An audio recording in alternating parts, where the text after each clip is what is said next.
The glass doors of the corporate tower slid open under the bright morning sun, and a small shadow stepped into a world of marble floors and silent power. A little girl with tangled hair and dust, smudged shoes stood trembling in the lobby, clutching a worn backpack to her chest, her eyes wide with fear. Her words were simple and broken as she spoke to the nearest adult, but their meaning cut like lightning.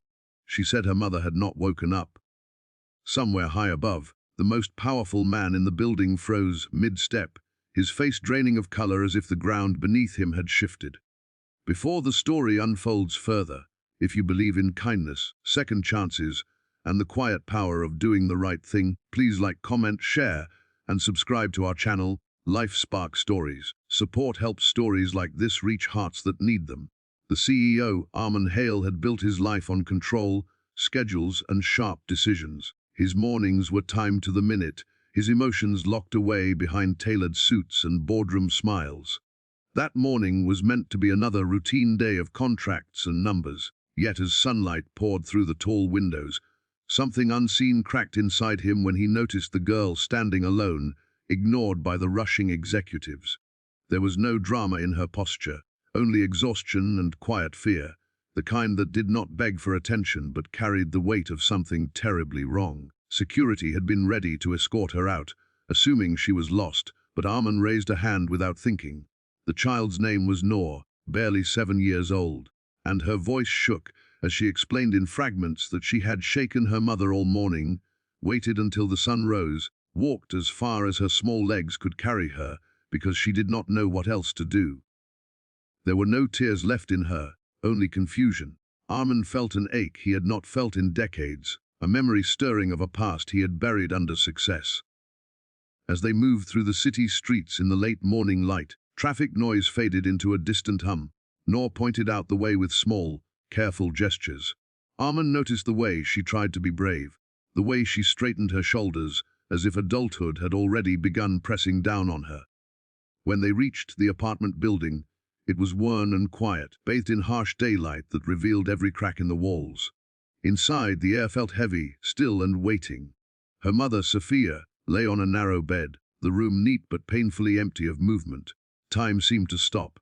Armand had faced hostile takeovers and courtroom battles without flinching, but here he stood powerless, realizing that money, influence, and authority meant nothing in the face of a moment like this. Emergency services arrived quickly, sunlight flashing off their vehicles, and the truth settled into the room with a terrible finality.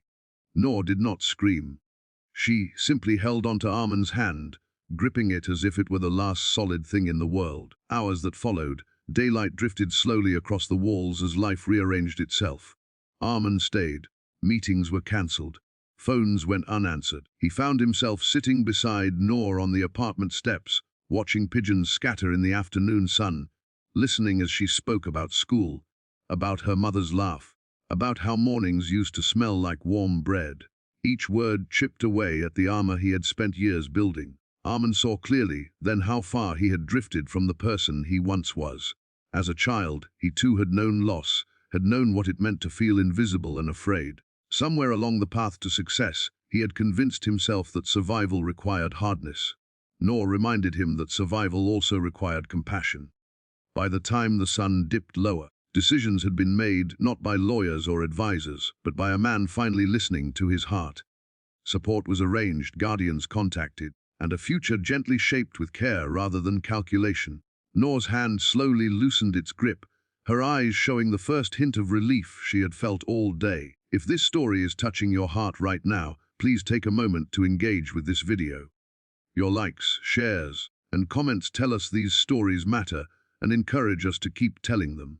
Just before we close, we have a special request for you. Comment the word hope below if you believe small acts of kindness can change lives.